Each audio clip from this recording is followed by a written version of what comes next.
இயேசு என்கிற நாமம் மேன்மையான நாமம், அது இனிமையான நாமம், அது உன்னத நாமம், அது உயர்ந்த நாமம், பாவிகளுக்கு ஆசீர்வாதமான நாமம், பரலோகத்தில் கொண்டு சேர்க்கிற நாமம், சத்துருவை மேற்கொள்ள கொடுக்கப்பட்டிருக்கிற நாமம், வியாதியிலிருந்து விடுதலை பெற கொடுக்கப்பட்டிருக்கிற நாமம், எல்லா ஆசீர்வாதங்களும் இயேசு என்கிற நாமத்திலே ஆண்டவர் வைத்திருக்கிறார்.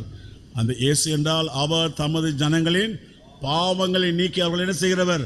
ரட்சிக்கிறவர். அவர் பேருக்கே ரட்சிக்கிறவர்.